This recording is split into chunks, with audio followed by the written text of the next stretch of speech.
We're starting where we left off on Chapter 3, Out on a Limb. Daphne, Bella, and Fred all searched a different part of the zoo. Fred and Daphne used flashlights to search the treetops for the missing vampire bats. Velma kept her flashlight pointed at the path in front of them. Those bats are going to be hard to spot way up in the trees, said Fred. While you two look for the bats, I'll look for clues, said Velma. She stopped in her tracks. And I think I just found something. Velma aimed her flashlight at a folded piece of paper on the ground. Fred and Daphne gathered around while Velma picked it up and unfolded it. Is that a map of the zoo? Asked Daphne. I think so, replied Velma. It looks like something they would sell in the gift shop. Fred pointed to parts of the map. It looks as if someone wrote all over this one.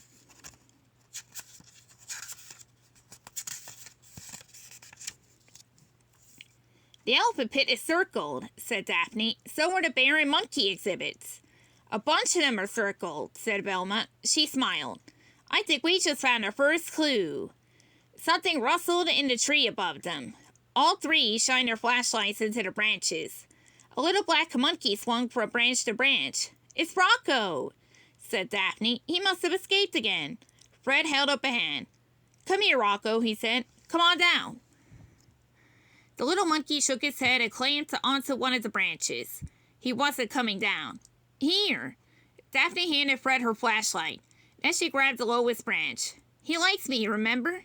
She began to climb the tree. Be careful, Daphne, warned Velma. Daphne made her way up the tree until she was next to the monkey. She reached out a hand. Hi, little guy, she greeted. Remember me? Rocco took her outstretched hand and swung onto her shoulder. He chattered happily.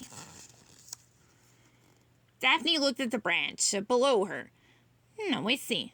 Now I just have to find my way down. Crack! The branch snapped. Rocco held tight to Daphne's head as she fell. Someone caught her just before she hit the ground. Thanks for the save, Fred, said Daphne. Daphne, said Fred. I'm over here. Daphne saw that Fred and Velma were hiding behind the trunk of the large tree. Daphne looked down at the arms that held her. They were huge and covered with black fur. Rocco sprang from Daphne's shoulder as she turned face to face with a huge gorilla. Daphne smiled, trying to remain calm. Guys, it's a big gorilla holding me. We know, said Velma. It came out of nowhere. The gorilla tilted his head, looking Daphne over. Velma spotted a large basket of fruit. Look, she said. This must be what Scott feeds so many animals. Let's distract the gorilla. Good idea, said Fred. They each grabbed a handful of fruit and tossed some at the gorilla. A large apple bonked at the back of its head. The gorilla looked back at them. It's working, said Fred. Keep it up. As they whacked the ape with more fruit, the gorilla sat at Daphne on the ground. Then it turned to face its attackers. The gorilla caught a flying apple, an orange, and a banana in midair. Fred and Velma stopped throwing fruit. Now what? Asked Velma.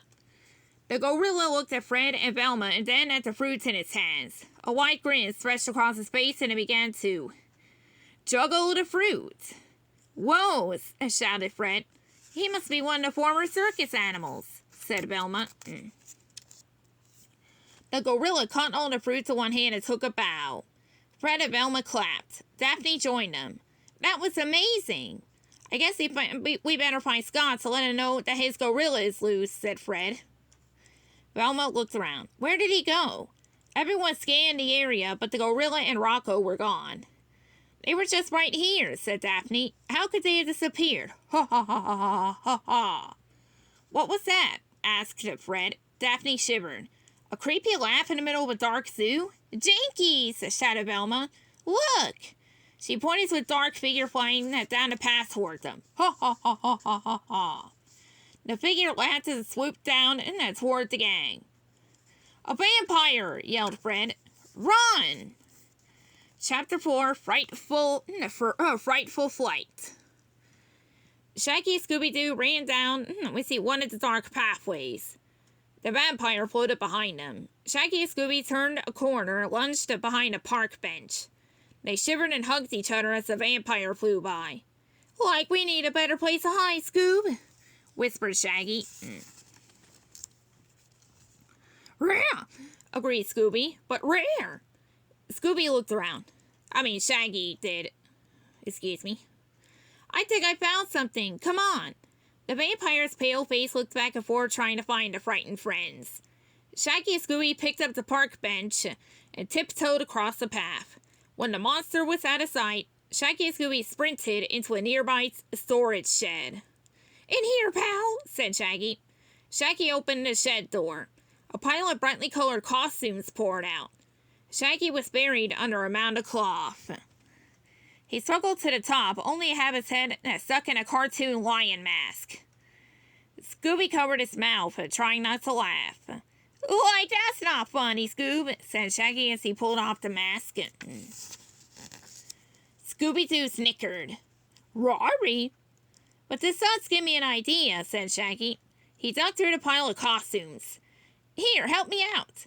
When the vampire pulled it back to the shed, Shaggy and Scooby were gone. He glided over to the handrail, overlooking a nearby animal pit.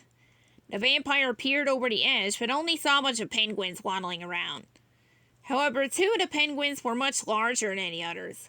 Like, no one will find us here, whispered Shaggy as he waddled in his penguin costume. Oops! He bit his lip. I forgot, penguins can't talk. Scooby-Doo shook his head.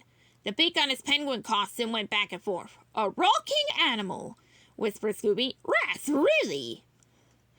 The vampire leaned over the railing. He was unsure of the 2 oversized penguins. Suddenly, the monster ducked down. Someone unlocked the door in the back of the penguin exhibit. All right, rock hoppers, said Scott. He held a bucket full of fish. Time for dinner. All the penguins paddled their way toward Scott. No, or waddled. Or whatever. No, let's see. Also, padded? I don't think that's the right word to use, but whatever. Don't want to make this too long. Shaggy and Scooby waddled along with them. Scott began, tossing small fish out to the penguins. Each bird caught a fish and swallowed it whole. Shaggy glanced up at the railing. The vampire was still there, peeking over the side. Like the vampire's still watching us, Scoob, he whispered. But I sure don't want to swallow one of those stinky raw fish. Scooby shook his head. Raw? Reader. As Scooby and Shaggy waddled closer, Scott held out a fish. Boy, you 2 are big ones, he said. Here's your dinner. Shaggy and Scooby both shook their heads. Their penguin beaks went back and forth. Now, Scott pushed the fish closer to them. Aw, come on, you know you want to. Shaggy rubbed his penguin belly with one of his penguin fins. Like, no thank you. We're still full from lunch. Yeah, agreed Scooby-Doo. Scott leaned closer. Shaggy? Scooby? What are you doing in here? Shaggy pointed a fin up at the vampire. Like hiding from him, yelled Shaggy. The vampire rose above the handrail and pointed at them. A vampire, shouted Scott. Like, let's get out of here, screamed Shaggy. He dashed toward a large slide in the center of the ice. Rhyme on, said Scooby-Doo. He pulled Scott onto his back and flew onto the slide after Shaggy. With Scott on Scooby's back, they slid down a long icy hill. The ramp at the bottom sent them all soaring into the air. Shaggy and Scooby held out their fins as they sailed toward the vampire. The vampire quickly floated away into the bushes. Bam! Crash! Scott, Shaggy, and Scooby landed above the pit, near the handrail. Come on, yelled Shaggy. We have to warn the others about the vampire. Chapter 5. Double Trouble. Fred, Daphne, and Velma hid behind a large row of bushes. They watched the vampire float back and forth across a grassy picnic area. The Mr. Ink gang did their best to keep quiet as they waited for the monster to leave. Daphne gasped. Look, she whispered. A second vampire glided into view. The 2 monsters circled each other looking for the gang. 2 vampires, whispered Fred. Just like there are 2 missing vampire bats. There has to be more to it, whispered Velma. Vampire bats don't turn into actual vampires.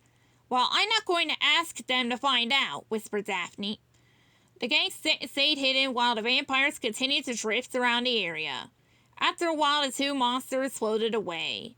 Fred, Velma, and Daphne climbed out of the bushes. I hope we've seen the last of those vampires, said Daphne. Me too, agreed Fred. Now we need to track down a missing gorilla and Scott's other missing animals. Speaking of tracks, said Velma, I think I found another clue. She shined her flashlight onto the ground. Tire tracks, said Daphne. These look like bicycle tires, said Velma. Let's follow them and see where they go, suggested Fred. With Velma in the lead, the gang followed the tracks through the zoo.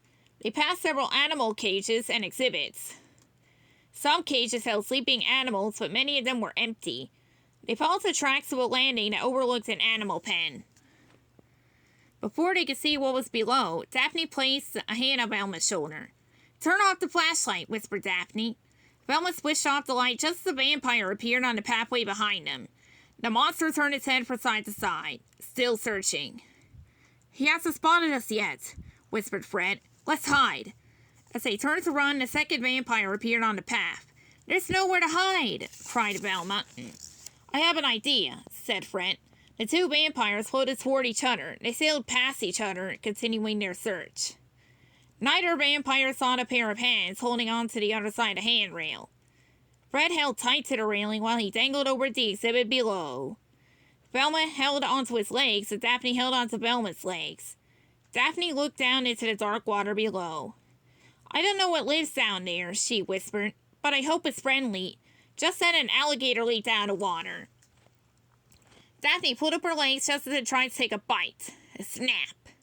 Another alligator circled below. Daphne pulled her legs up, just in time again. Snap, snap.